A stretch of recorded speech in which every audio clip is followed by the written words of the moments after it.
Exordio.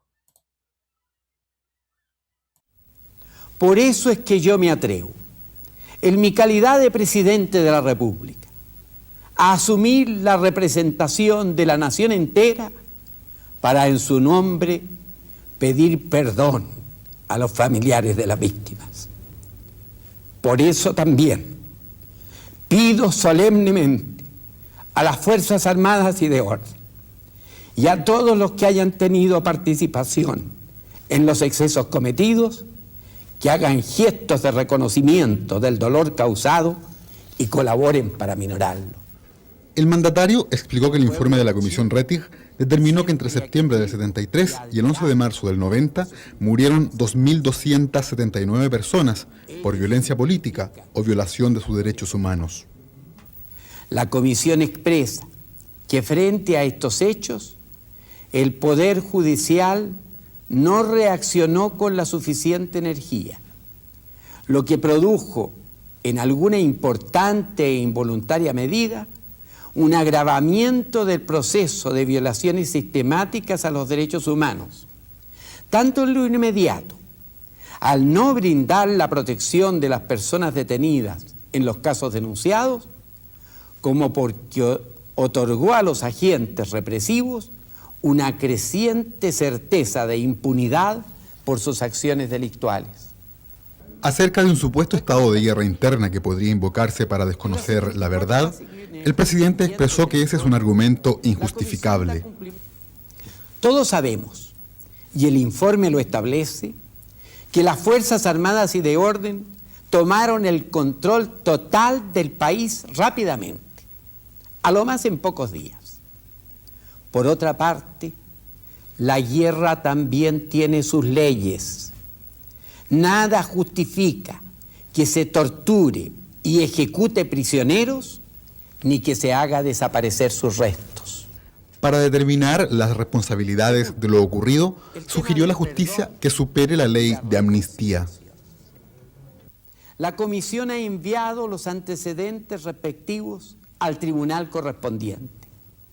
Espero que estos cumplan debidamente su función y agoten las investigaciones, a lo cual, en mi concepto, no puede ser obstáculo la ley de amnistía vigente. El presidente Elwin anunció que el gobierno buscará la forma de entregar una pensión a los familiares de las víctimas.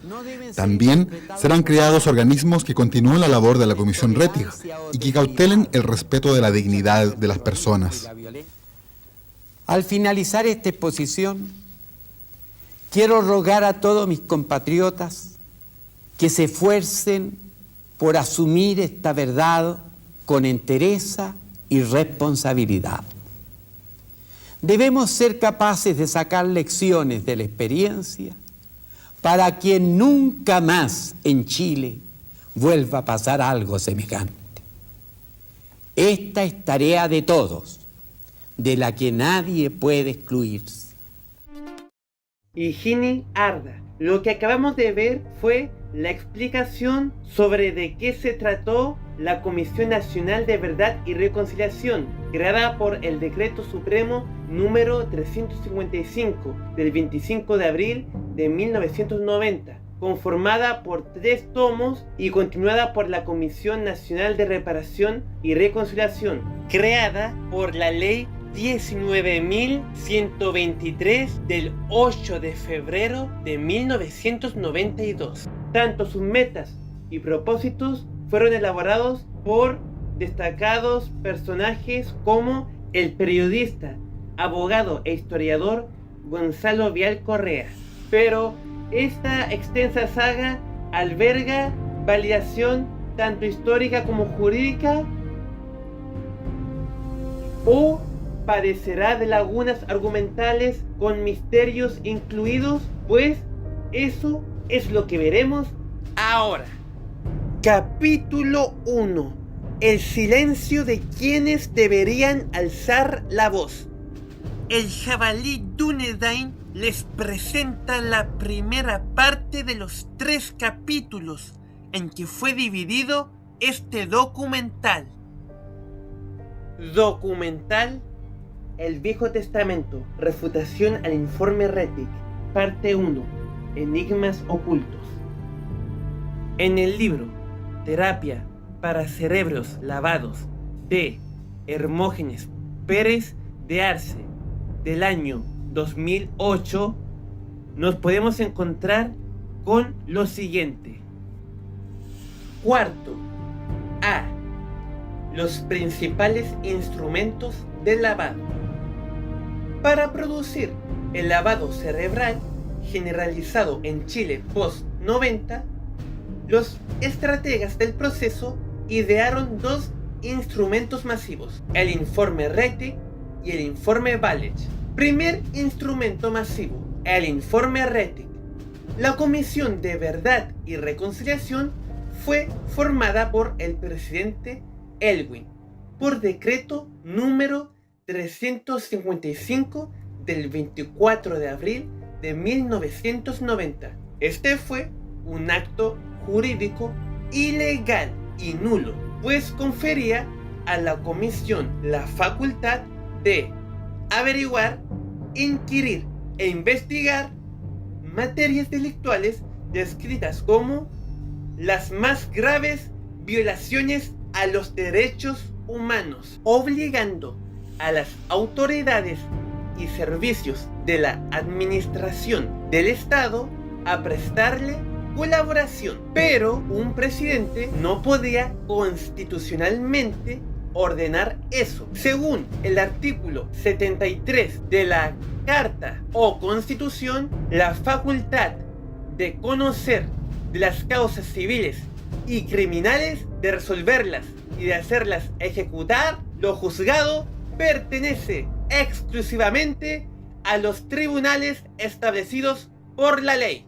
Como es obvio, averiguar, inquirir e investigar implican conocer, y las más graves violaciones de los derechos humanos son hechos delictivos que caen dentro de la jurisdicción criminal exclusiva de los tribunales de justicia. Luego, en un estado jurídicamente organizado, ese decreto presidencial habría sido nulo, de pleno derecho. Pero en Chile no impera un estado de derecho en cuanto se refiere al gobierno militar, de modo que la comisión se constituyó y conoció. Luego, ella emitió un informe Rettig, según el apellido del político radical de izquierda y miembro de la Unidad Popular que la presidió. Se trató de una intencionada y confesa maniobra propagandística. Las prensas oficiales no descansaron, imprimiendo millones de ejemplares del informe. Según el ministro de Educación de 1991, Ricardo Lagos, aquel debería permear la enseñanza en los colegios. Así como en los 70 intentaron imponer sin éxito la Escuela Nacional Unificada. En los 90 consiguieron con pleno éxito imponer una verdad nacional unificada, parcial servicio a la verdad. Con todo, la comisión prestó algunos servicios a la verdad, pero no a toda la verdad. Claro que, desdiciendo su nombre, no prestó ninguno a la reconciliación, sino al contrario. Sus sesgos acentuaron la odiosidad de los chilenos, que siempre la han tenido, es decir, de los de extrema izquierda. Además, entre el resto de la población, creó un clima de desprestigio de las Fuerzas Armadas y Carabineros, en circunstancias que éstas, con su acción, como decían Elwin I y Frei Montalva, habían salvado al país de un régimen totalitario.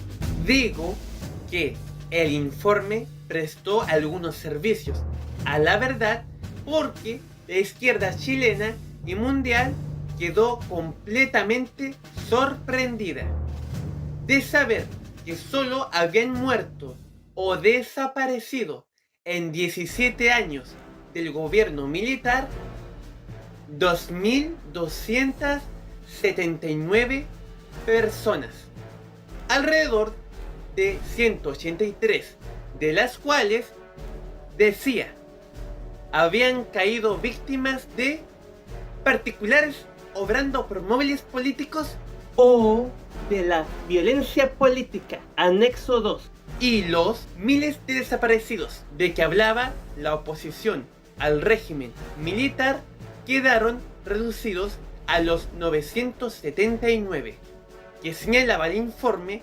incluido en la primera cifra anterior.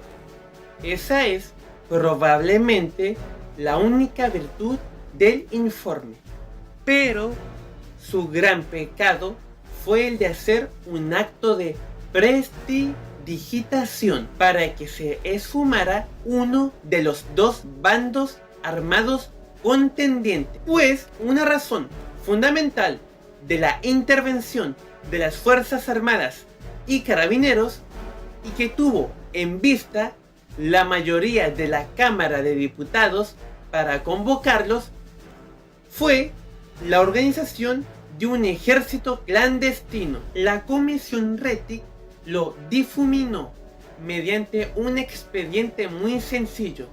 Lo ocultó bajo nombres de fantasía equívocos, el de entes abstractos y nominados, particulares actuando bajo pretextos políticos o violencia política, es decir, podrían haber sido las hermanitas de los pobres o los socios del Club de la Unión, grupos armados comunistas, socialistas, del MAPU o de la izquierda cristiana. ¿De dónde sacó eso usted? Es verdad que en relación de casos concretos identifica a los asesinos como del FPMR o del MIR, pero la masa de la gente se queda con las conclusiones generales donde no se les identifica. Entonces, por un lado, hay víctimas de las Fuerzas Armadas y Carabineros, y por el otro, de un ente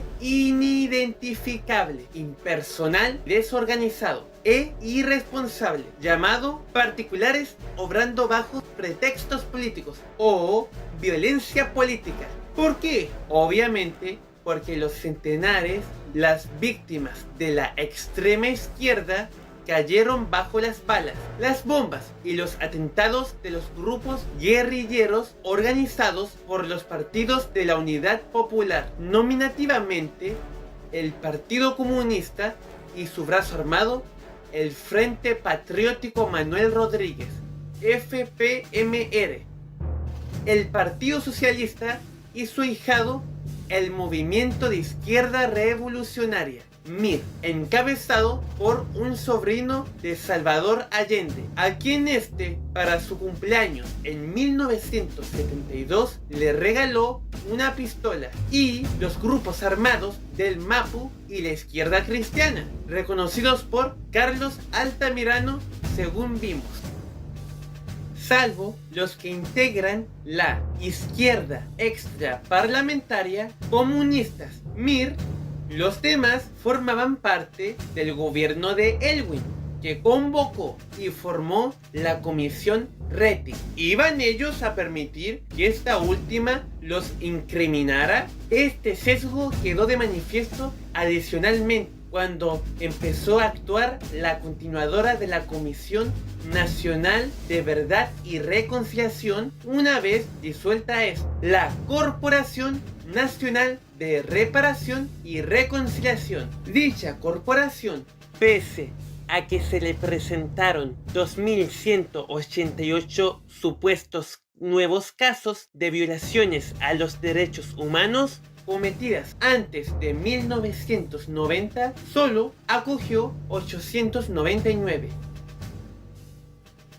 De ellos, 528 eran víctimas de atropellos a sus derechos humanos por parte de agentes del Estado, que como veremos en muchos casos no actuaban acatando órdenes de autoridades del Estado. Y 248, un tercio más que las reconocidas por el informe Rettig, eran víctimas de particulares obrando bajo pretextos políticos. Estas eran en realidad de la acción terrorista de los partidos de la Unidad Popular, de los particulares. Lo sorprendente de esta última cifra, las víctimas, es su magnitud, tanto mayor a la presentada por el informe Rettig. Es decir, este no se dio cuenta de un tercio de los caídos a manos de la extrema izquierda. Otro antecedente sobre su sesgo. Los datos de la concertación. El hecho fue que las cifras finales de los caídos durante el gobierno militar, reveladas en 1996 en el informe de la Corporación de Reparación y Reconciliación, fueron las siguientes. Informe Rettig: muertos 1319, más CNRR, muertos 776, igual al total de 2095. Desaparecidos, informe Rettig, 979, más desaparecidos en CNRR, 123, igual al total 1102. En el total del informe Rettig, 2298 más CNRR 899 es igual al total 3197. Las cifras anteriores se descomponen en atribuidos a las Fuerzas Armadas y de Orden 2774, atribuidos a violencia política innombrables 423, total 3197. Estas cifras constituyeron un golpe para la izquierda y la DC2, pues la DC1 apoyó el pronunciamiento. Aquellas habían construido la imagen del régimen militar falsa, por cierto, como la de un gobierno de exterminio de decenas de miles de personas. Recuerdo en particular un foro televisivo de fines de los 80 al que concurrí teniendo como oponente al dirigente socialista Ricardo Núñez, quien habló en el curso del debate de que el gobierno militar habían muerto más chilenos que en la guerra del Pacífico, sugiriendo cifras de decenas de miles de personas, cuando supieron la de 2279 del informe Rettig, quedaron un poco desconcertados, sobre todo que más de la mitad de esa cifra, como se prueba más adelante, fueron caídos entre el 11 de septiembre y el 31 de diciembre de 1973. Se registró una pacificación progresiva que llevó al país a fines de los años 70 a sufrir menos pérdidas por violencia política que las registradas en algunos años de gobiernos de la Concertación, con la gran diferencia de que bajo estos últimos no hay grupos terroristas opositores.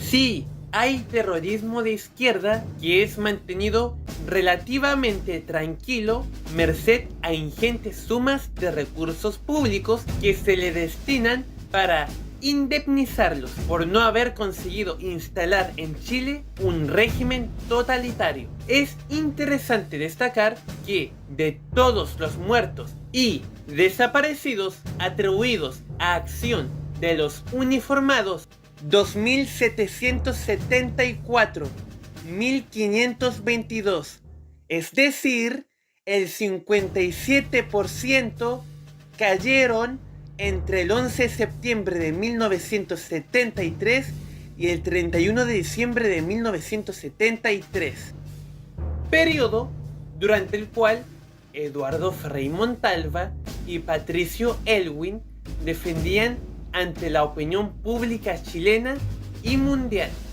lo que estaban haciendo los militares chilenos. Desde de objetividad. El informe Rettig no pasa ningún test de objetividad. ¿Cómo lo va a pasar si fue encargado y financiado por los triunfadores de las elecciones de 1989 para colgar en la picota pública a los derrotados en ellas? Si fue emitido por una comisión en que el 90% de los asesores eran afines a la concertación. Este último dato me lo dio precisamente uno de los asesores del 10% no concertacionista. Apenas emitido el informe, yo mismo, con mis limitados medios, lo sometí a un test. Comparar una situación que yo conocía bien con la versión Rettig de la misma. Versión Rettig. La comisión llegó a la convicción de que José Manuel Parada fue detenido por la policía y luego ejecutado por agentes estatales en razón de su militancia y las actividades que realizaba. Añade, por toda descripción de las actividades de Parada, que era jefe del Departamento de Análisis de la Vicaría de la Solidaridad y se encontraba haciendo una labor de examen del comando conjunto. Verdad completa. La víctima era un alto dirigente comunista, según versión de Radio Moscú, citado por El Mercurio del 13 de abril de 1985. De chofer de la vicaría había ascendido a la jefatura indicada dentro de ella, pero además era dirigente del grupo terrorista FPMR, brazo armado del Partido Comunista, cosa que reveló un reo por la internación de armas de procedencia soviética y cubana descubierta en Carrizal Bajo, Alfredo Malbrich, quien señaló que Parada, cuando él acudió a la vicaría en busca de defensa legal por haber sido apresado en una manifestación callejera violenta un 1 de mayo, lo reclutó para las actividades del ente guerrillero. Más adelante se reproduce el testimonio textual de Malbrich. Tampoco el informe reveló que cuando el gobierno militar supo del arresto de Parada y otros 2 dirigentes comunistas frentistas, pidió de inmediato la designación de un ministro en visita a la Corte de Apelaciones, buscando disuadir a los secuestradores de atentar contra la vida de los presos. Temía que lo hubieran sido en venganza por la muerte de 2 agentes de seguridad asesinados 3 días antes por el mismo FPMR en Concepción, mediante una trampa explosiva que dejó heridos a otros 3, pues los secuestradores de los jefes terroristas actuaban al margen de toda autoridad del gobierno. Tampoco dice el informe Rettig que el gobierno prestó toda su colaboración a la justicia, ni que, cuando la CNI comprobó la participación de carabineros en el secuestro, que tuvo como desenlace el asesinato por degüello de los 3 dirigentes, tesis frente a la cual el ministro en visita se mostró renuente, pero que se confirmó años después. 3 miembros de la Junta de Gobierno exigieron la renuncia al cuarto, el general César Mendoza, que la integraba en representación de carabineros, de cuya institución era general director. Es decir, se le hizo efectiva su responsabilidad de mando por una actuación repudiable dentro de su institución. Informe Rettig. ¿Intocado? En alguna oportunidad tuve que replicar a un defensor del informe, quien sostenía que el mismo permanecía intocado. Le repliqué en los siguientes términos en la segunda, cito: demostraré que no estaba intocado antes de mis desmentidos y que menos lo está después.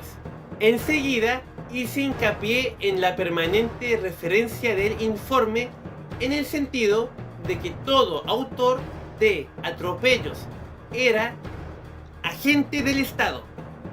Cito: agente, en su sentido natural y obvio, significa persona que obra con poder de otro.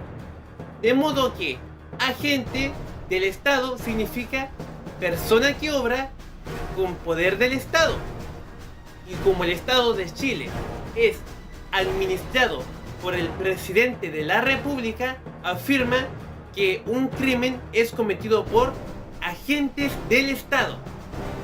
Implica imputar directamente al gobierno la comisión del mismo, y eso es lo que hace el informe Rettig en el caso de los dirigentes comunistas, por lo cual estimo debe ser justamente desmentido.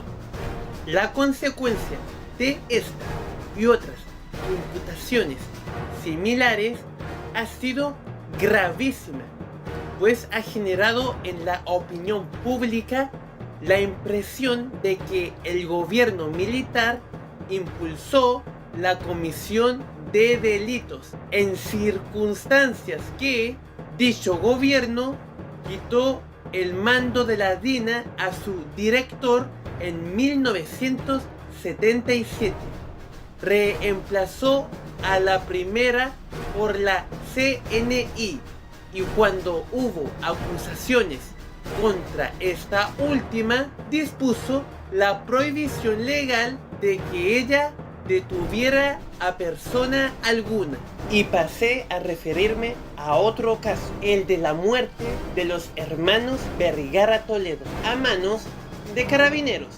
En el caso, recomiendo leer el título de la letra A del número 2 del capítulo 3 del informe Rettig, que reza así: de los falsos enfrentamientos.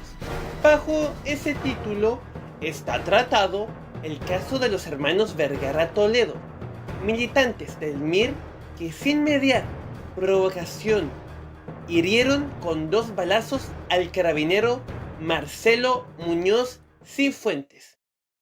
Luego, el informe Rettig debe ser desmentido al calificar esa situación como falso enfrentamiento, y debe ser desmentido también al prejuzgar que uno de los 2 hermanos Vergara Toledo no participó en el enfrentamiento, porque todo conduce a presumir que ambos participaron.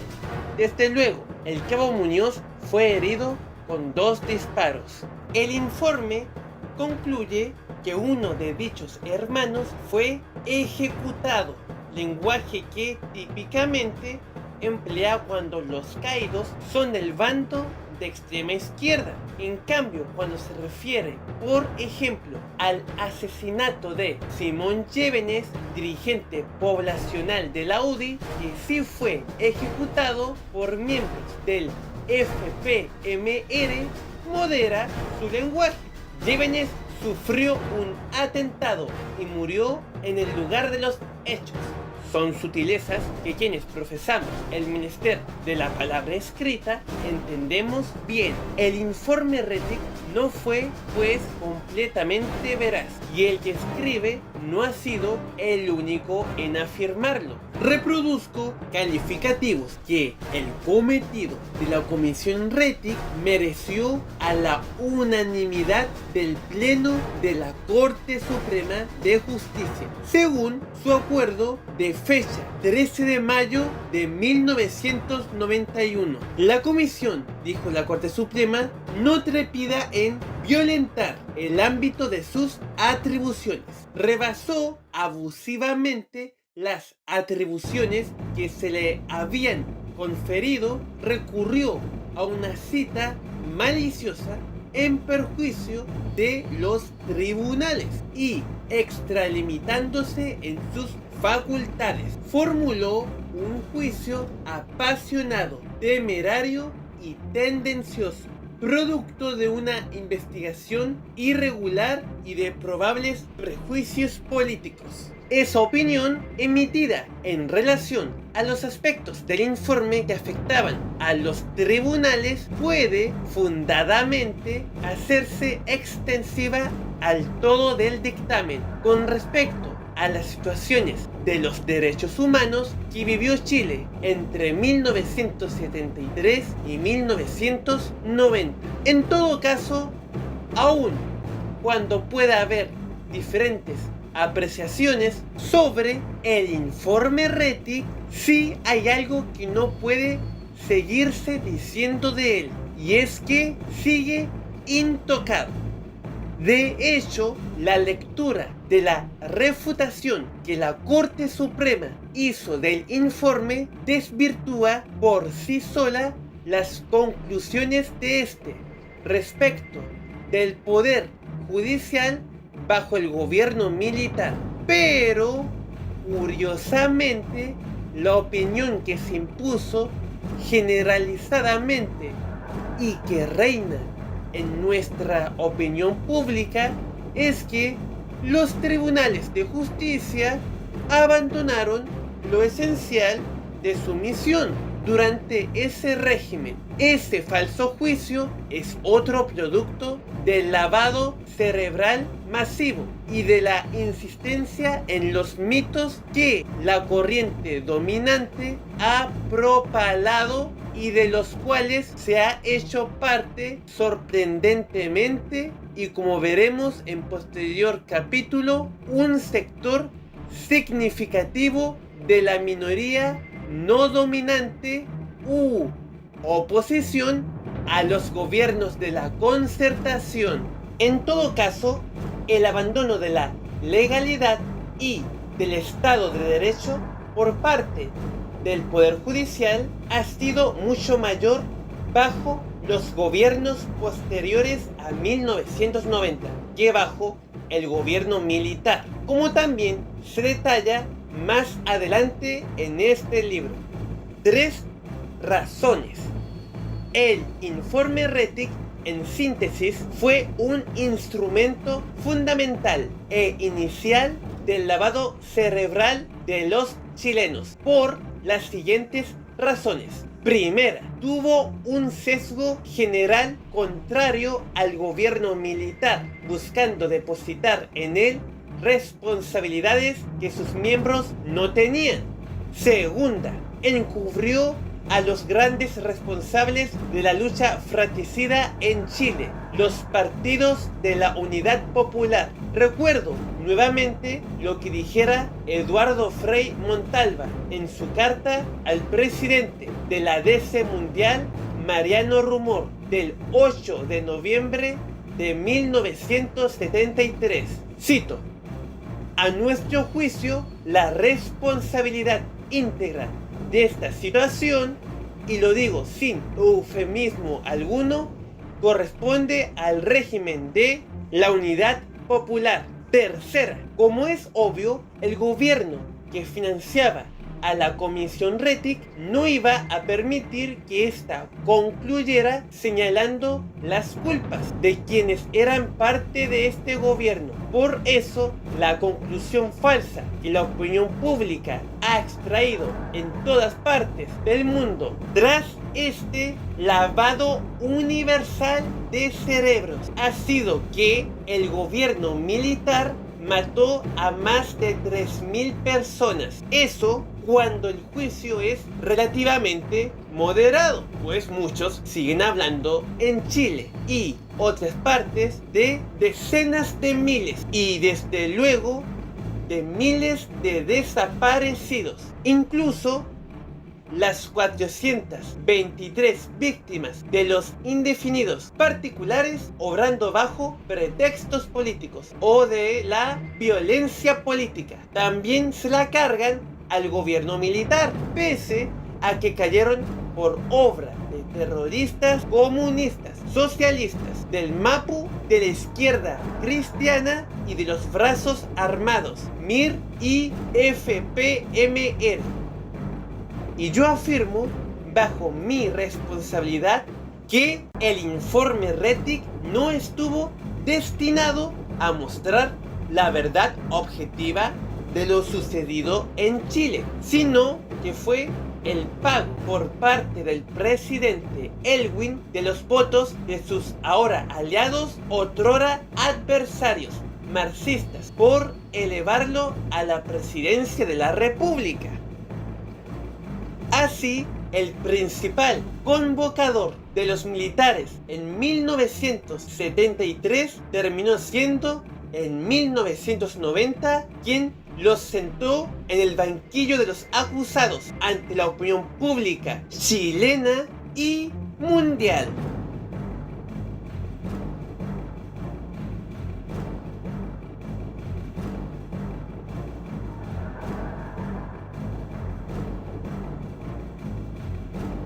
En el libro Ni Verdad ni Reconciliación de Hermógenes Pérez de Arce del año 2013 nos podemos encontrar con lo siguiente.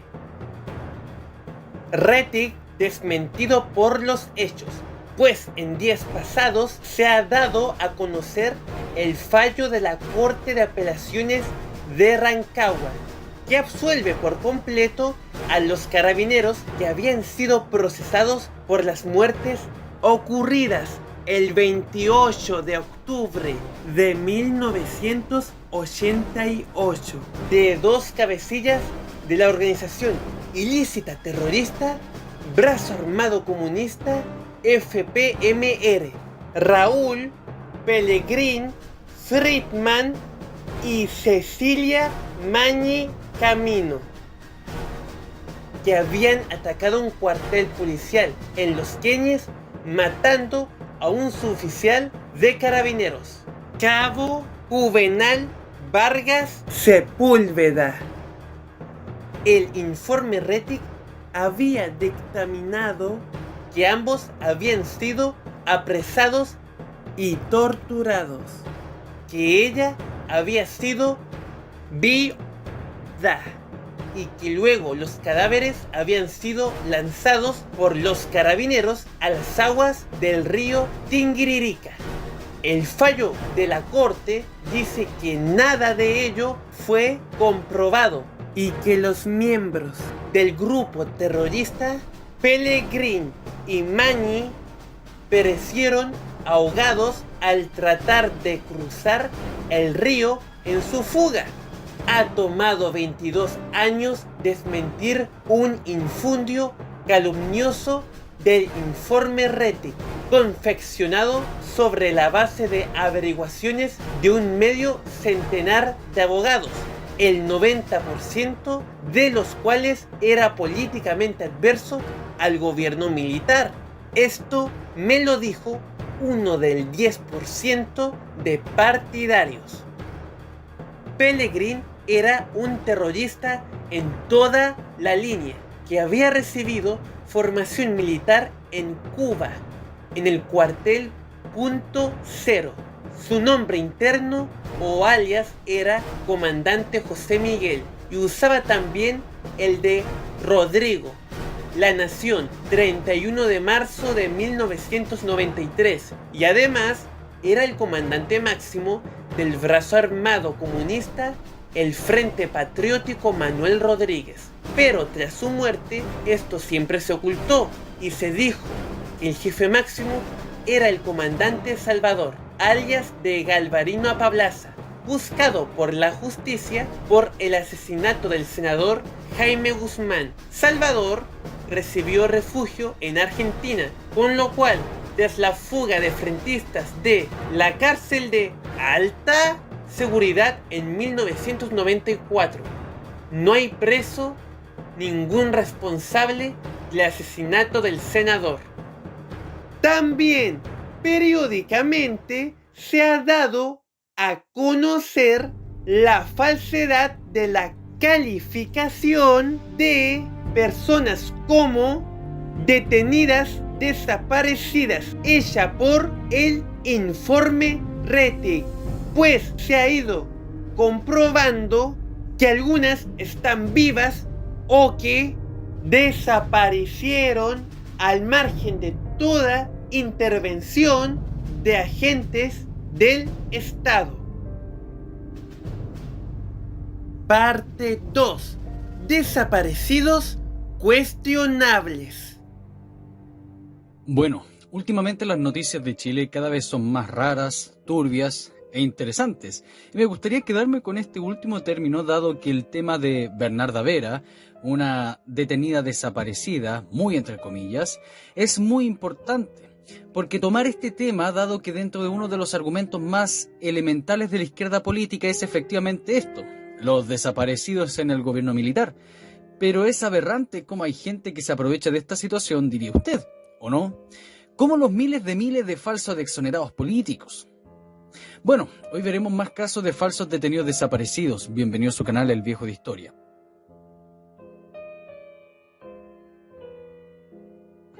Número 1. Germán René Cofré Martínez.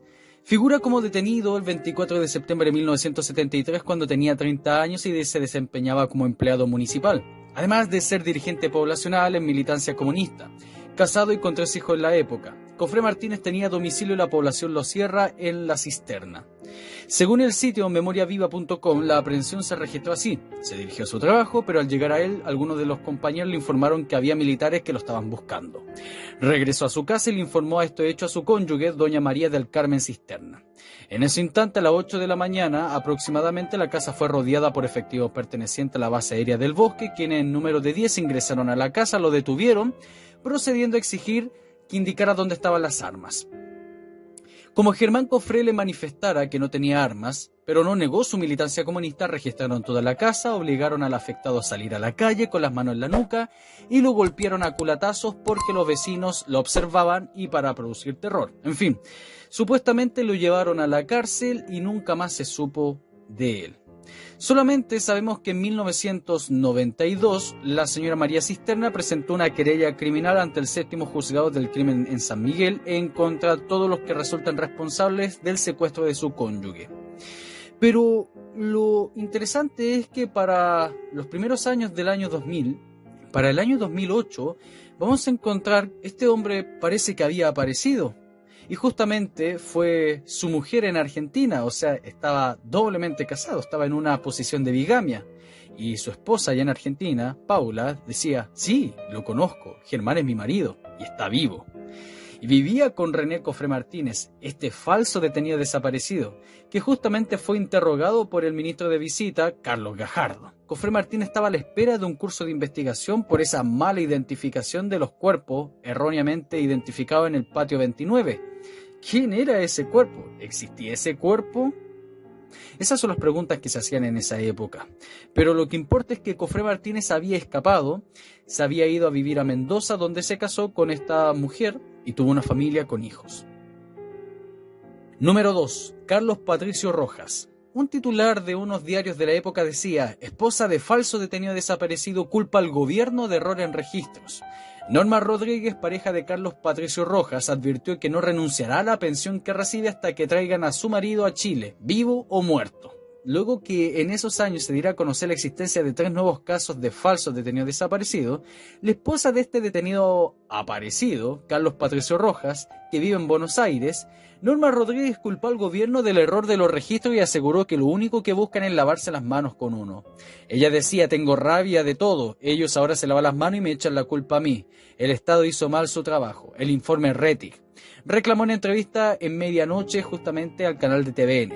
Aclarando que el último año que vio vivo a su marido fue en 1977, Rodríguez advirtió que no renunciará a la pensión que recibe mensualmente por parte del Ejecutivo, que asciende para la época en 368.000 pesos. Y en fin, el hombre estaba justamente viviendo en Argentina como el anterior. Número 3. Pedro González Milla Márquez. El gobierno chileno anunció que descubrió un nuevo caso de una persona catalogada erróneamente como detenida desaparecida durante el gobierno militar, con lo que en esos años del 2006 al 2008 ya eran más de 5. El subsecretario del Interior, Patricio Rosende, confirmó que Pedro Gonzalo Millas Márquez, que fue considerado detenido, desapareció por la Comisión Rettig, pero lo real es que había muerto en un accidente de trenes en Laja en 1982. La cónyuge de Millas, Lidia Esmerita Reyes Millar, declaró en agosto de 1990 que su marido había sido detenido por personal de carabineros en la localidad de Lautaro, a unos 640 kilómetros al sur de la capital, y que desde entonces no había tenido noticia de él. Estas declaraciones se utilizaron en el informe Rettig, elaborado en el año 91. Sin embargo, días después de ese testimonio, la mujer presentó una denuncia por presunta desgracia en el tribunal, en la que ofreció una explicación distinta a la que había dado a la comisión. En otras palabras, la mujer mintió descaradamente de que su marido había sido asesinado bajo el gobierno militar, y la realidad es que había sido muerto en un accidente de ferrocarril. Número 4. Carlos Muñoz Mejías. En este caso no se tiene muchos datos, pero se sabe que murió en un accidente de tránsito en 1973 y se dio por detenido desaparecido. Número 5. Edgardo Iván Palacios. Murió en el 2006 siendo indigente. Edgardo Iván Palacio era militante del Partido Socialista y dirigente sindical en Talcahuano. A los 33 años fue detenido el 11 de septiembre del 73, pero dejado en libertad días después. Tuvo 4 hijos y, según el subsecretario del Interior, Patricio Rosende, siempre manifestó a su grupo familiar el temor de ser detenido nuevamente. El 16 de junio del 74 salió de su hogar en dirección al trabajo y nunca más se supo de su paradero. Sus familiares lo buscaron intensamente. La Comisión Rettig declaró este caso como uno de aquellos que no pudo formarse convicción y no lo incluyó en sus nóminas, pero en febrero del 94 fue oficialmente reconocido como detenido desaparecido. Según el gobierno, en noviembre del 2006 ingresó al servicio médico legal el cadáver de una persona en calidad de indigente que había sido asesinada. Tras los peritajes de rigor se estableció que su identidad correspondía a Edgardo Palacio. En otras palabras, no fue asesinado bajo el gobierno militar, sino más bien fue asesinado por otra persona en el año 2006. Número 6. Emperatriz del Tránsito Villagra. Dice así: me buscó el juez Juan Guzmán y fui al tiro a decirle lo que tenía que decir. Algún sinvergüenza la inscribió y me dijeron que era el marido, pero ella nunca fue casada. En otras palabras, este caso es bastante interesante porque la hermana de esta mujer dejó claro de que ella no fue asesinada bajo el gobierno militar. Pero ¿cómo se trata todo esto? ¿Cómo surgió esta confusión, si podemos llamarla así? Según el informe Rettig, Emperatriz del Tránsito salió de su casa el 11 de septiembre del 73 a dejar almuerzo a su marido y en el trayecto murió víctima de la violencia política imperante en el país.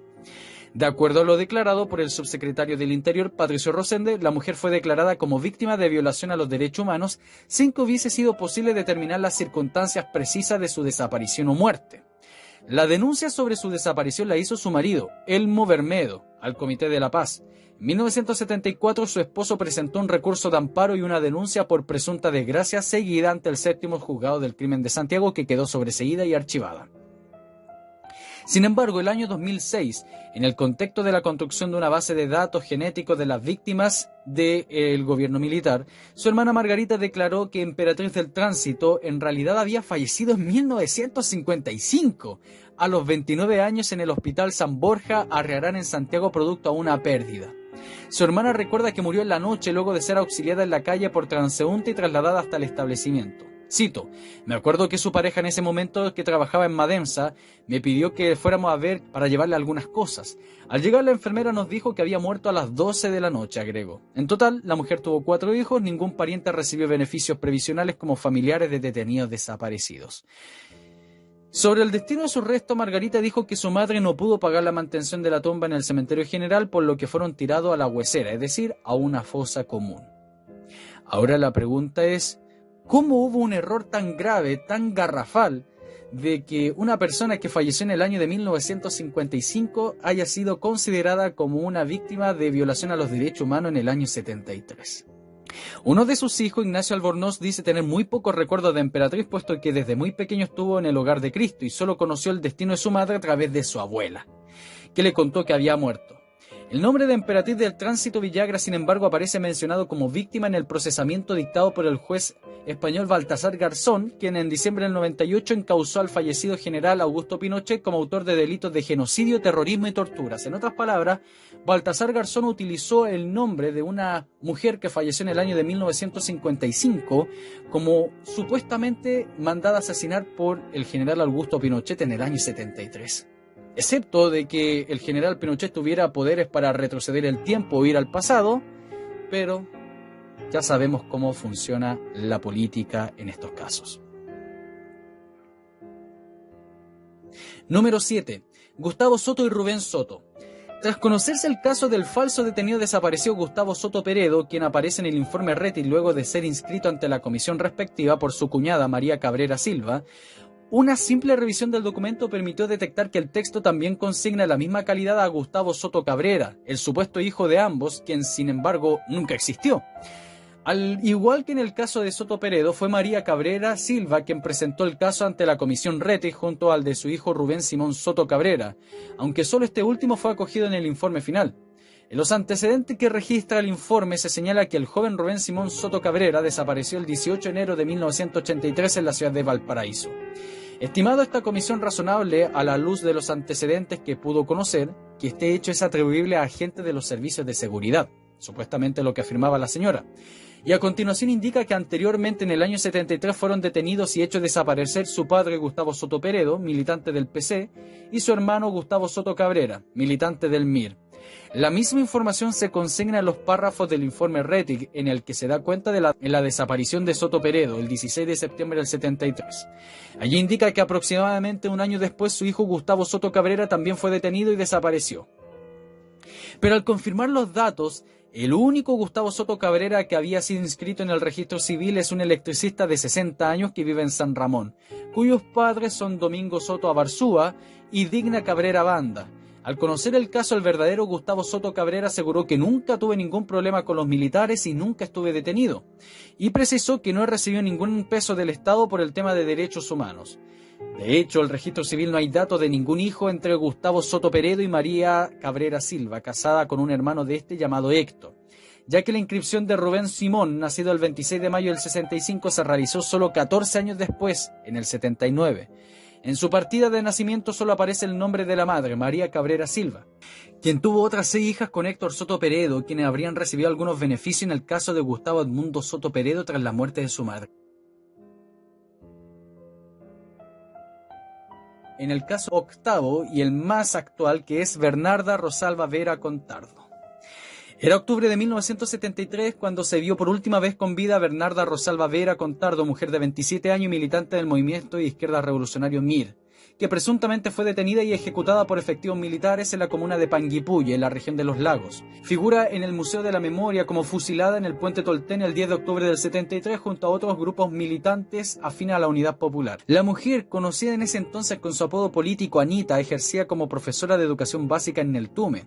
Incluso hay algunas personas que consideran que participó en el asalto al retén de carabineros de Neltume, dirigidos por el comandante Pepe, donde tenían más de 100 milicianos del MIR contra 5 carabineros. Pero en fin, esa es otra historia. Tras dejar a una hija a cuidado de sus padres en Valdivia y forma parte del listado de 1.469 personas detenidas y desaparecidas durante el gobierno militar. Sin embargo, un reportaje de Chilevisión reveló que la mujer de 79 años se encontraba viviendo en Mar del Plata, en Argentina. Lo que se sabe de su caso, de acuerdo a la información del sitio del Museo de la Memoria, es que su detención habría ocurrido la noche del 10 de octubre del 73 entre las 9 y las 11 de la noche, en el sector de Liquiñe. La página consigna que en medio de una aprehensión masiva de obreros, es posible presumir también que fue detenida con ese grupo, Bernarda Rosalba Vera Contardo, de 27 años, profesora de la escuela del Puerto Fui, intensamente buscada por autoridades militares. Sus familiares habían sido informados que había sido condenada a muerte en rebeldía en el proceso que habría sido instruido por el asalto al retén Neltume, en el cual se le acusaba de haber participado, consigna el sitio web. El reportaje del citado canal da cuenta en el libro De Carrasco a Carrán, las tomas que cambiaron la historia, de José Manuel Bravo Aguilera, ex militante del MIR, en el cual relató el escape de un grupo de connacionales que eran perseguidos por militares hacia el país trasandino. Y entonces, como el gobierno asumió la polémica detenida desaparecida que estaba en Argentina, de acuerdo a Bravo, la profesora de 27 años formó parte del grupo que escapó de los militares y sobrevivió en los bosques y logró cruzar hasta Argentina. A este registro se suma la biografía de Svante Grand, un ciudadano sueco que militaba en el MIR y que escribió el libro y lo llamaron Julio, Vida de Svante Grand. En él también relata que lideró un grupo a escapar de Chile hacia Argentina e incluyó la entrevista de Anita. En el reportaje su familia confirmó que recibió a la profesora en Suecia en el año 78 y que llegó hasta el país europeo junto a su esposo argentino, con quien se casó tras anular el matrimonio chileno con Arturo Rey y un hijo. Según registros del Servicio de Migraciones de este país, ese mismo año se le otorgó un visado y un permiso de residencia. En el año 84 obtuvo un documento de identidad sueco y en el año 99 dejado del país para retornar a Argentina. Su vida en Argentina, según los periodistas de este canal, lograron ubicar en el año 2004 en el Mar del Plata a una mujer llamada Bernarda Vera. Ella cuenta con un documento argentino con fecha de nacimiento coincidente con la mujer supuestamente desaparecida el 4 de febrero del 49, aunque con un año diferente al registrado en Chile, que es del 46. En el reportaje, uno de sus hijos, Maximiliano, confirmó fuera de la cámara que su madre es Bernarda Vera, la mujer supuestamente detenida desapareció en el 73. Sin embargo, la mujer declinó a dar declaraciones sobre el tema.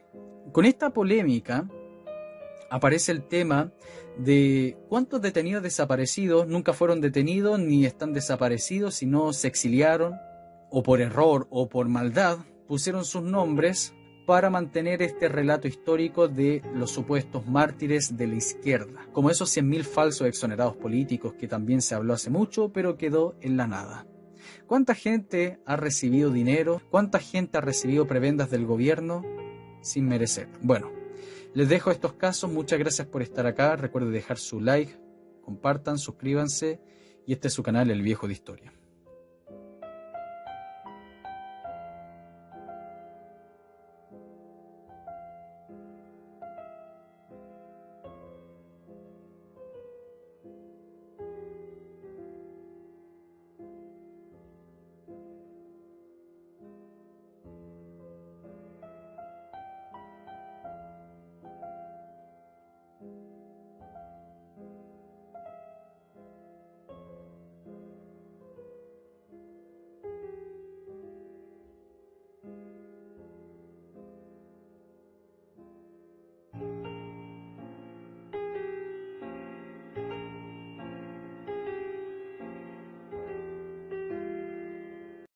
Parte 3. Crónicas violentas. Los que usted verá a continuación no forman parte de un mensaje político. Desgraciadamente son reales y por eso duelen. Hola, soy Guillermo y quiero contarle mi historia, mi verdad. Un día 3 de julio del año 86, luego de venir de mi trabajo, cuando llamaron a un paro pacífico, una protesta pacífica, el microbús en el cual yo viajaba sufrió un atentado terrorista. Muchas personas inocentes resultaron lastimadas. Yo también sufrí quemaduras en mi cara y en mis manos. Desde ese momento mi vida ha cambiado. Estos atentados son lo más irrepudiable que puede haber, porque va gente inocente arriba de la micro. Yo soy padre de familia, tengo dos hijos que en estos momentos preguntan en mi casa y dicen: y papito, ¿qué? ¿Hasta cuándo va a estar enfermo? ¿Irá a llegar esta noche? Y lloran. Mi mujer desesperada, toda mi familia. Hoy, así como que se acerca un paso importante, quisiera preguntarle a esa misma gente que llamó a ese paro pacífico, a esa gente que se iba a ser responsable de todos los actos, ¿van a seguir igual con otras personas? Esa alegría que están diciendo que ya viene es como la que yo estoy sufriendo. Por eso hago un llamado a las conciencias, hago un llamado a aquellas personas que en estos momentos se encuentran indecisas, que piensen, que vean mi testimonio, como hay otros también, mucho más tristes.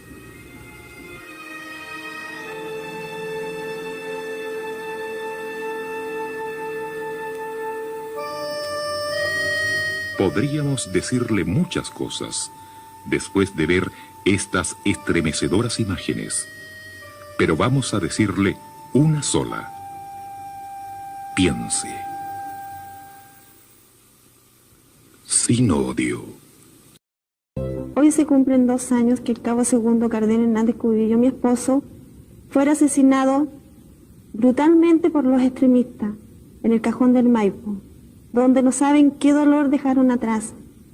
Sus hijas, sus padres y en general toda su familia que lo recuerda, pero con orgullo, no porque haya muerto, sino porque dio su vida por este país, por la patria y por su presidente, que siempre fue su meta más importante.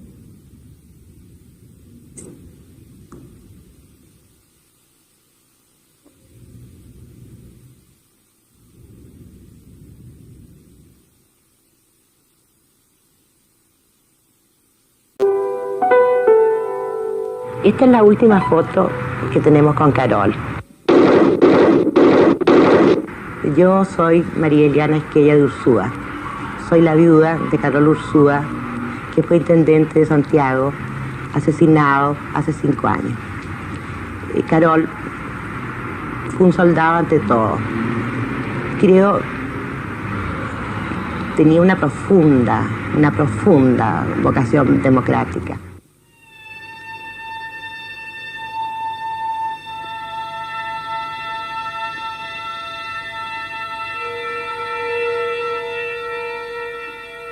¿Por qué mataron a mi marido? Carol, todos sus esfuerzos, todos sus ideales, los dedicó a favorecer a los más humildes. Carol era un hombre que miraba al poblador a los ojos.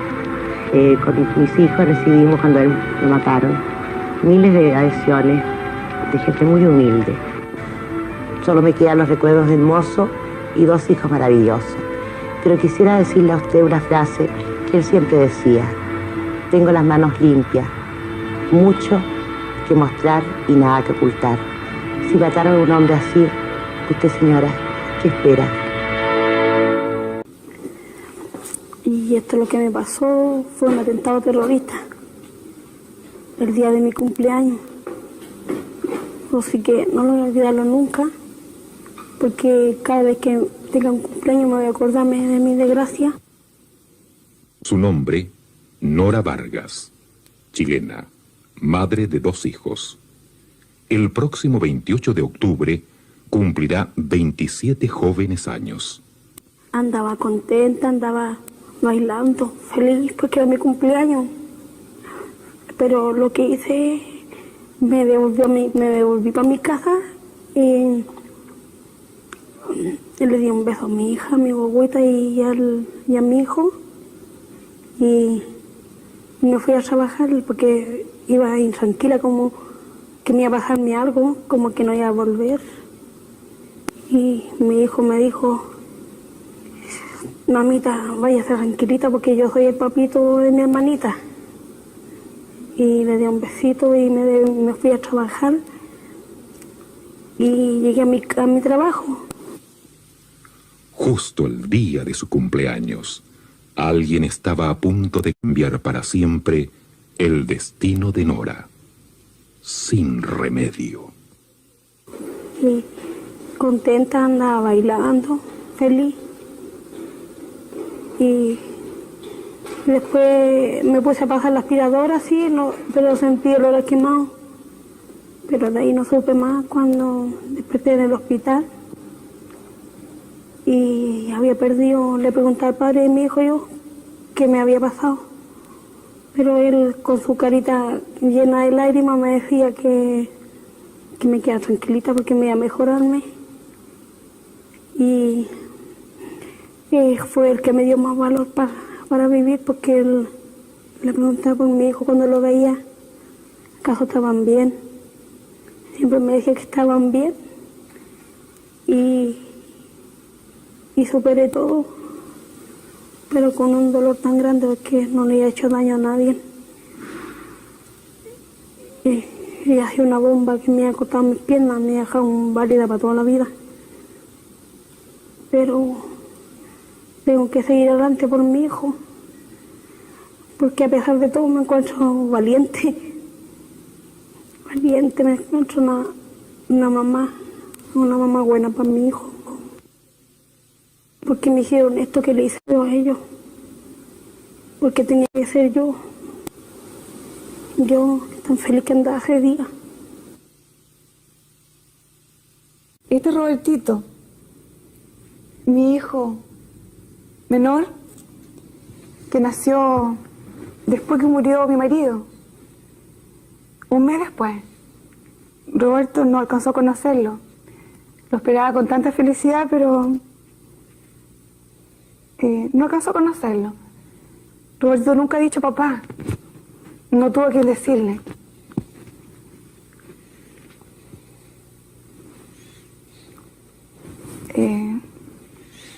Pero me tiene a mí. Yo soy su papá y su mamá. Algún día él va a saber que su papá fue un héroe. Se fue y nunca más lo vi regresar. Nosotros nos amábamos, nos adorábamos. Y cuando él se fue, aunque parezca mentira, yo conocí el infierno. Lo palpé con mis manos, con mi cuerpo, con mi alma. Y sé que por lo generoso que fue Roberto, por buen esposo, buen padre, un buen soldado, está con Dios.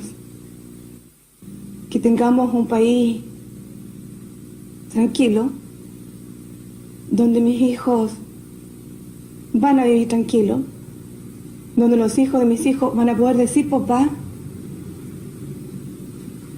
ya que a ellos se les quitó la felicidad inmensa de poder decir papá. Pero lo que ellos no pueden decir ahora papá, hay millones de niños que sí lo pueden decir. No importa mi sacrificio, el cuerpo que yo adoraba, su cara que yo vi tantas veces, no quedaba nada. Estaba hecha a 1000 pedazos. 1000 pedazos. Eso no es nuestro, no es de los humanos. No sé qué nombre puedo darle. Somos seres humanos. Y si respetamos la vida de los demás, no podemos destruir así a otro ser humano, volarlo, hacerlo estallar en 1000 pedazos sin que quede nada. A mí no me quedó nada. Nada.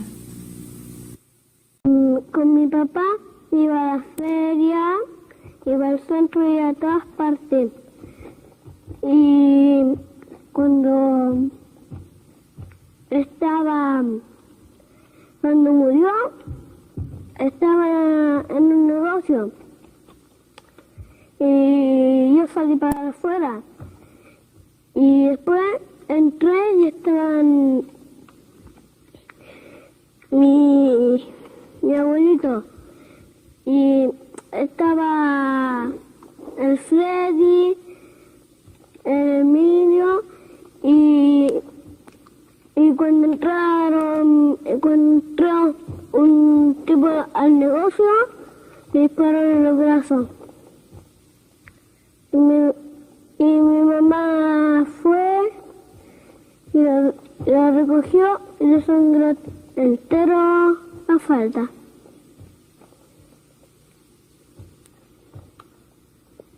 En mi vida hubo un sueño muy hermoso. Conocí a un hombre el cual uní mi vida a él. Comenzamos a luchar porque fuera eterno. Un 2 de abril, el sueño que él terminó. Nadie sabe lo que significa que llegue el Día del Padre y que en un niño de 5 años se pregunte el por qué en todas las casas se encuentran reunidos papá, mamá, hijo, y por qué él no tiene a su padre. Llevo unas tarjetas, Las relleno con papel, las puedo pintar.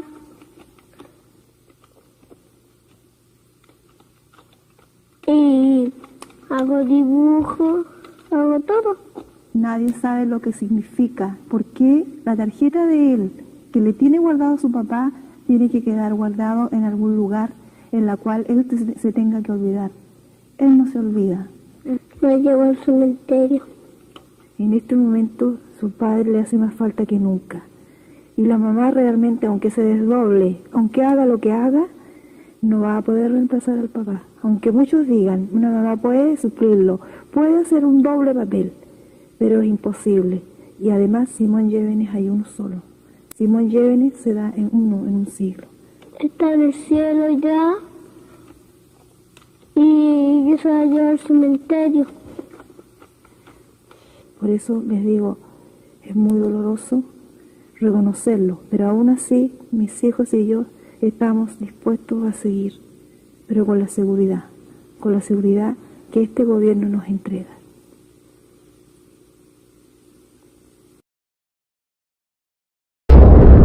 Nosotros seguimos considerando, ¿no?, la eliminación del tirano como un objetivo político del frente y un objetivo de todo este país, pues si todo el mundo dice que Pinochet es el principal obstáculo, hasta la derecha lo dice. El Frente Patriótico Manuel Rodríguez, desligado ya del Partido Comunista, no creyó que Pinochet asumiría la del plebiscito. Cuando un gente opositor dice lo que nosotros queremos es que ganen no, para empezar a negociar, ¿no?, con la tiranía, con las Fuerzas Armadas, y nosotros no pretendemos desconocer la Constitución del 80, sino que reformarla desde dentro, ¿no?, palabras de Elwin, sin lugar a dudas, ¿no?, eso lo ha dicho él, nosotros buscamos reformas a la Constitución, no desconocerla. Nosotros lucharemos antes, durante y después del plebiscito, porque precisamente en ese momento, después del plebiscito, ¿no?, es cuando hay que precisamente desarrollar toda esta fuerza del pueblo, porque hay que construirla, y en eso estamos nosotros, ¿ah? ¡Colombia, avanzar! ¡Fusil metrallalista! El 21 de octubre realizan acciones armadas en 4 comunidades rurales. En Los Queñes muere un carabinero. Fue un grupo del Frente Manuel Rodríguez, no hay ninguna duda de eso al respecto, no tenemos el número exacto todavía, de tal manera que todos esos antecedentes se los estamos dando al fiscal. Fue una cosa pero impresionante lo que vio todo el pueblo aquí. Eran balas a ambos sectores, para todos los lados, uno no sabía de qué parte venían. Yo me pude dar cuenta que gente que yo vi eran como unas 8 personas, fuertemente armadas. La noche del 21 de octubre de 1988, los habitantes de Los Queñes se retiraron temprano a sus casas. Nunca ha pasado nada en ese lugar y hoy no tiene por qué ser la excepción. Los máximos líderes han escogido ese pueblo porque, desde su análisis, ofrece las mejores condiciones de seguridad.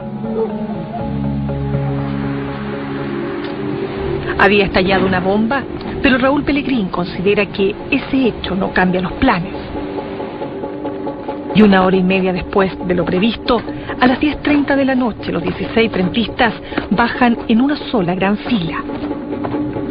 2 de ellos se quedan para evitar la llegada de la policía, y su misión es detener el ingreso de las fuerzas de seguridad. Pero eso nunca ocurriría. Los 14 restantes se van a 3 objetivos. Un grupo corta las comunicaciones de la posta, otros de la hostería, para aislar al pueblo. Y otro grupo se va al retén con el único propósito de robar el armamento. Vestidos con ponchos, cubiertos con pañoletas y gritando consignas, sorprenden a los pocos habitantes que a esa hora circulan. Creo que de arriba, ¿cómo se llaman estos? Megáfonos, puede ser, ¿ya? Con eso creo que le comunicaban a la gente que no saliera de sus casas. 2 carabineros se encuentran solos esa noche en el cuartel fronterizo. De pronto, 3 hombres los sorprenden. Voy afuera, al jeep, le pego un culatazo al vidrio y lo enciendo. Y sacamos las armas que habían ahí, munición, armas, radio. revólveres, me acuerdo, una radio pequeña.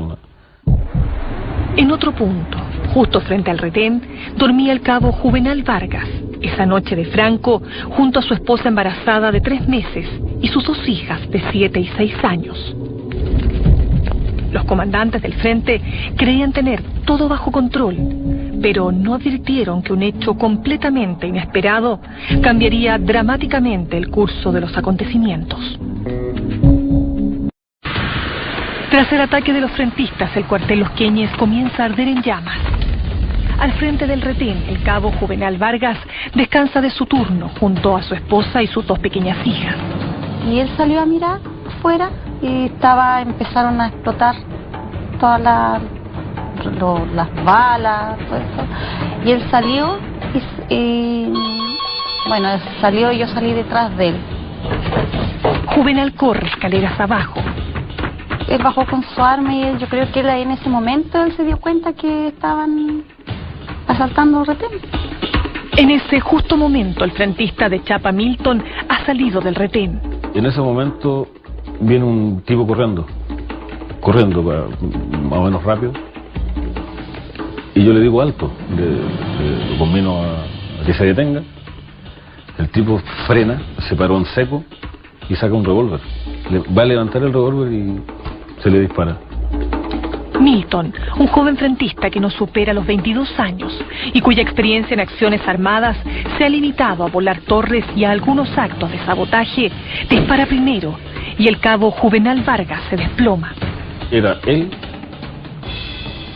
o era una baja nuestra? O sea... Empecé a pedir ayuda y yo le pedí ayuda a los mismos frentistas.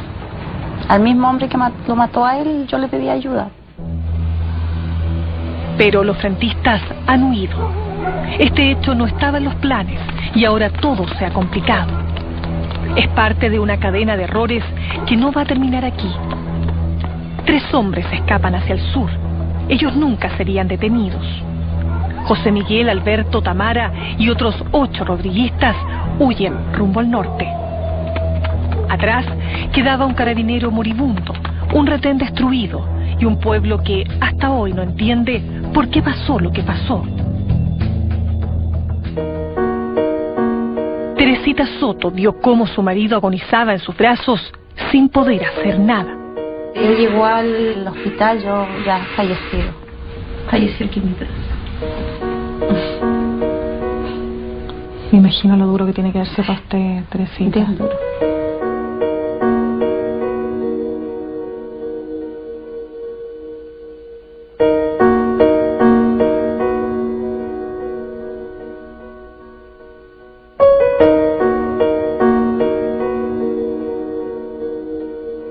Teresita Soto quedó viuda con 3 hijas que crecieron con la vaga memoria de un padre mártir de carabineros.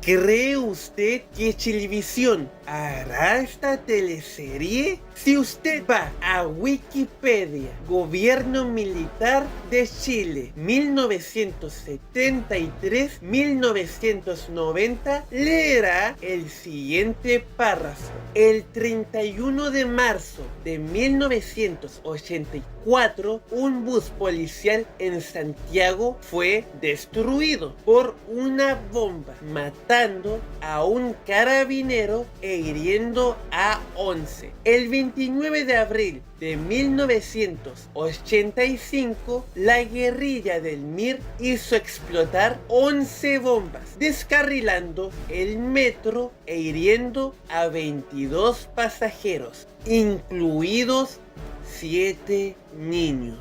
El 5 de septiembre de 1984, la guerrilla disparó y mató al teniente de ejército Julio Gómez Rayo en Copiapó. El 2 de noviembre de 1984, un bus de carabineros fue atacado con granadas durante la vuelta ciclística a Chile y 4 carabineros murieron.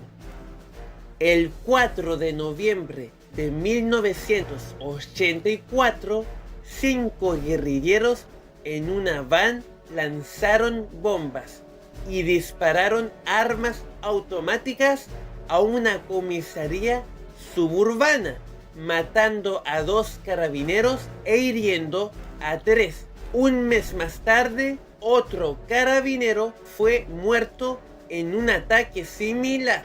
El 25 de marzo de 1985, la guerrilla del MIR plantó una bomba en el Hotel Araucano de Concepción, que mató al sargento de la Armada René Orlando Lara Arraigada y al sargento de Ejército Alejandro del Carmen Avendaño Sánchez, que estaban tratando de desactivar la bomba. El 6 de diciembre de 1985, un carabinero fue muerto por guerrilleros que le dispararon con subametralladoras mientras caminaba a su casa.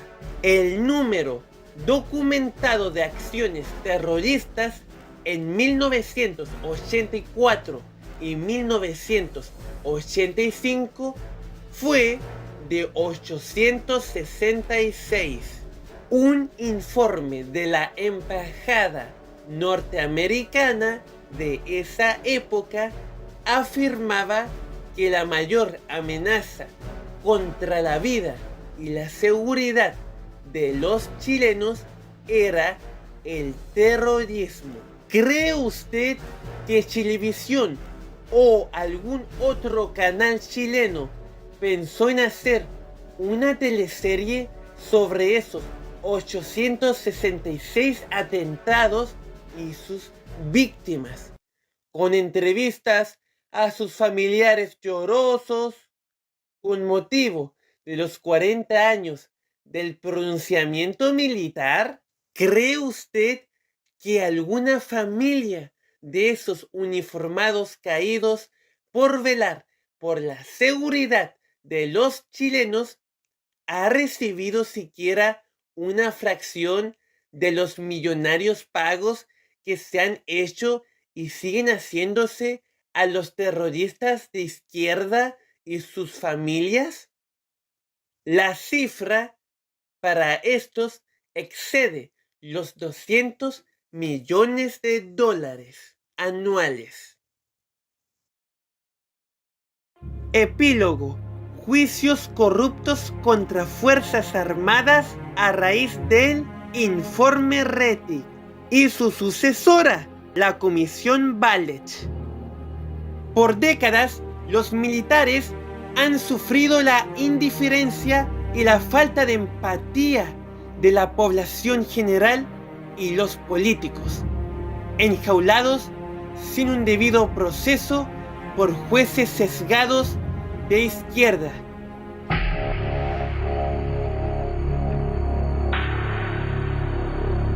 Miguel Krasnov Marchenko, brigadier en retiro. Se le atribuyen 26 casos de secuestro permanente y medio centenar de otras violaciones a los derechos humanos. Él no las reconoce y asegura que Cordillera era un campo de prisioneros políticos. En una época nosotros combatimos a un terrorismo bastante fuerte, bastante violentista, y bueno, hoy día estamos viendo las consecuencias de situaciones horrendas producidas por precisamente terroristas.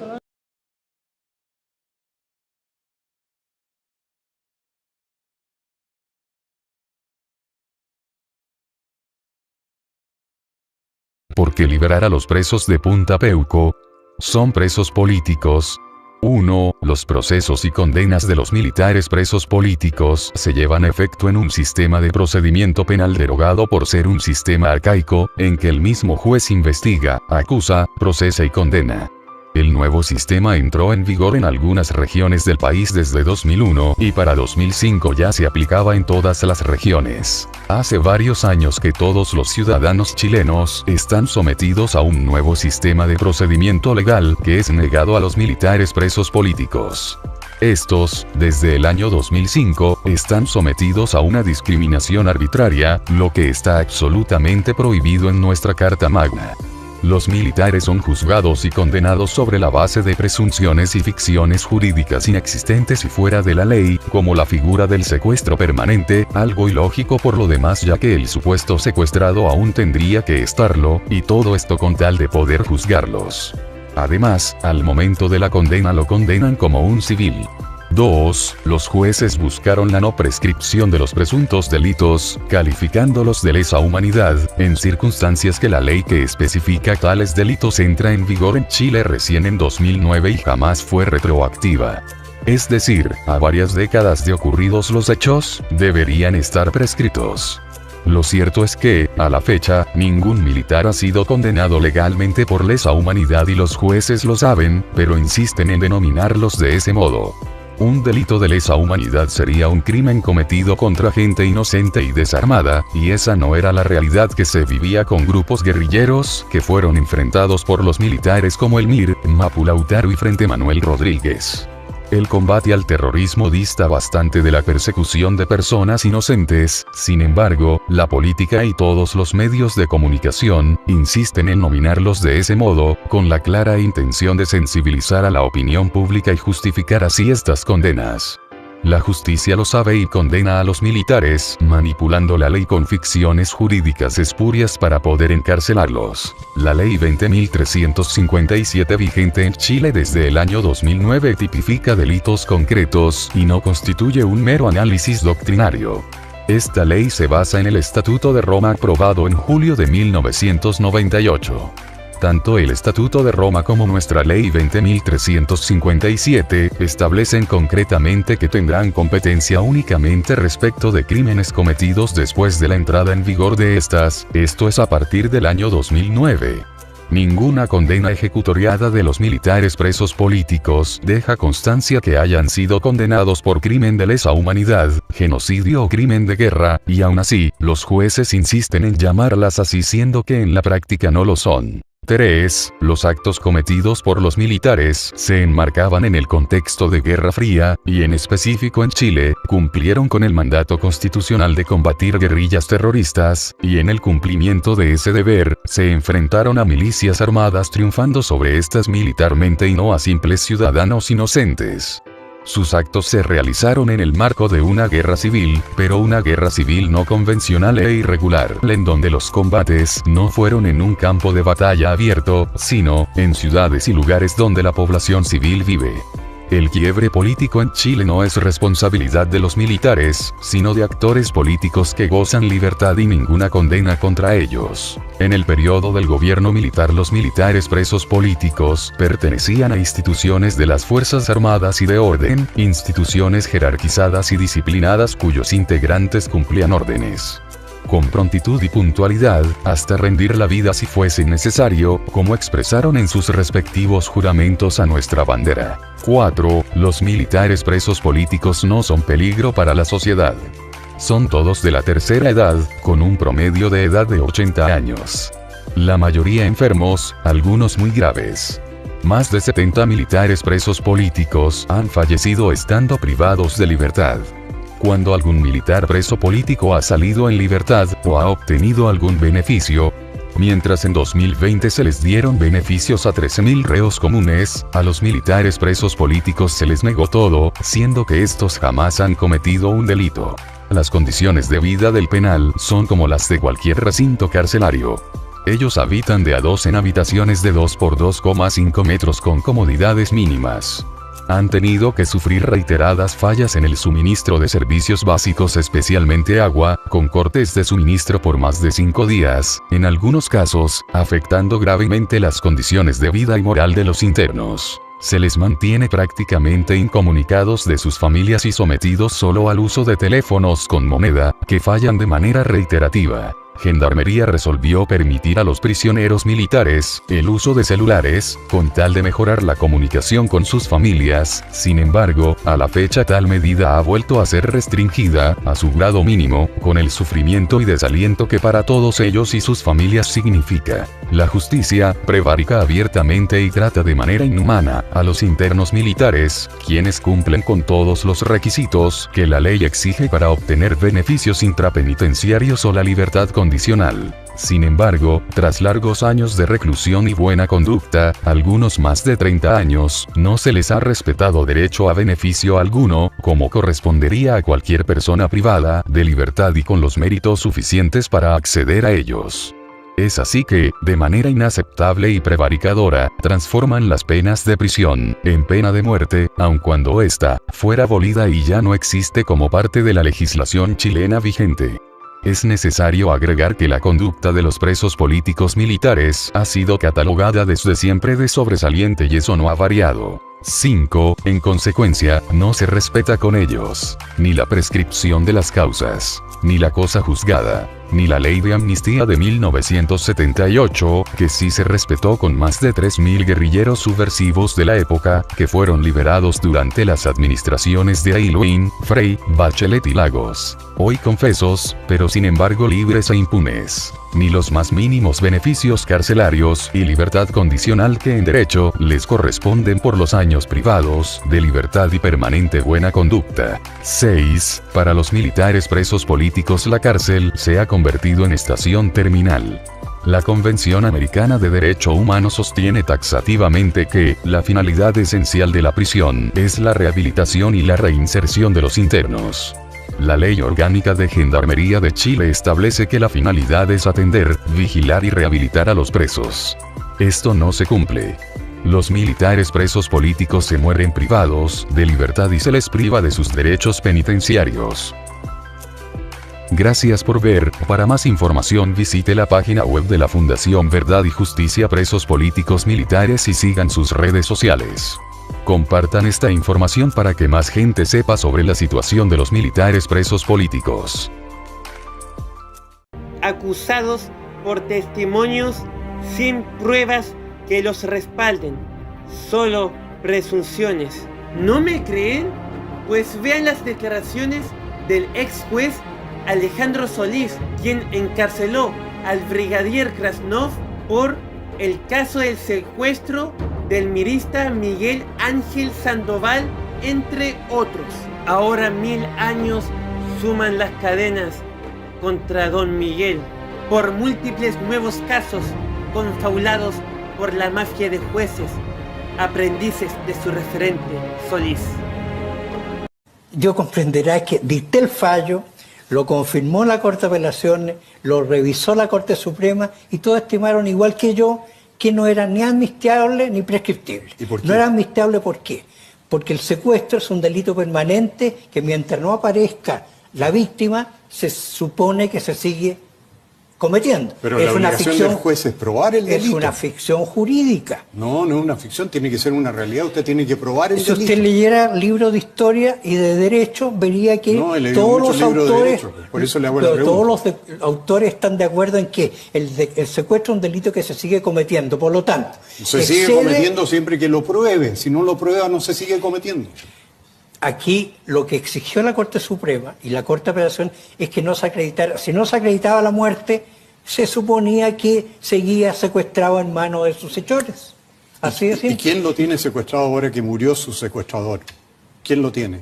Porque Ya usted le- dice que esa es la verdad No me judicial. entendió lo que expliqué, yo dije que era una ficción jurídica. No Ah. estoy diciendo que la realidad sea eso, que estuviera O sea, es un escondido en fallo el que se closet. funda en una ficción. Es una ficción jurídica. Como Eso va existen contra el muchas. código. El código dice que la base del juicio criminal es la prueba del delito. Lo que llamaba antes el cuerpo del delito. Tenía acreditado en este caso que a una persona sin orden competente había sido detenida en su casa, había sido secuestrada y se había perdido su paradero dentro de un recinto clandestino de la DINA. Pero 30 años antes había habido entre medio una amnistía y la prescripción. Como le digo, yo no voy a repetir los argumentos jurídicos en que se basó mi fallo y que lo confirmó la Corte Suprema. Pero se terminó por primera vez en la historia de Chile la amnistía y la prescripción. ¿Y el Estado de Derecho?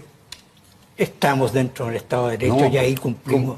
¿Cómo se va a cumplió condenar sobre la base de una ficción? Eso no es Estado de Derecho, en ninguna parte.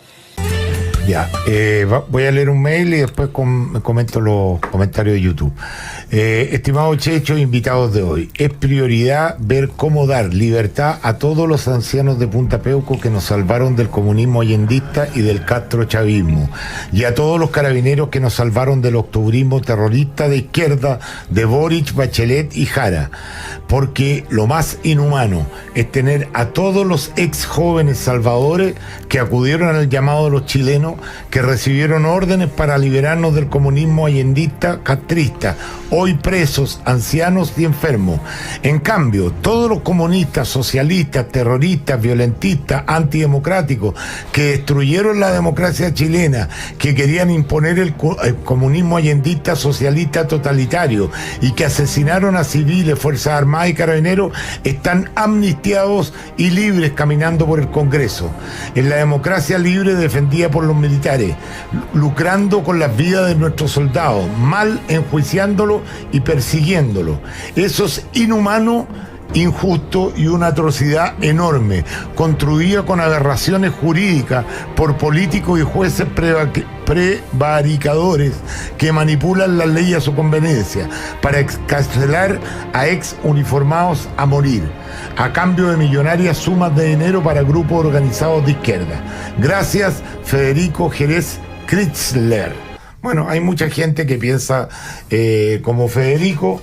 Yo personalmente, en este caso, que conozco la historia muy por dentro, hay varias gente que estuvo conmigo en la escuela militar, que está presa y que efectivamente están presos por manipulaciones de las leyes, ¿no es cierto? Sobre todo la mentira jurídica que es el secuestro permanente.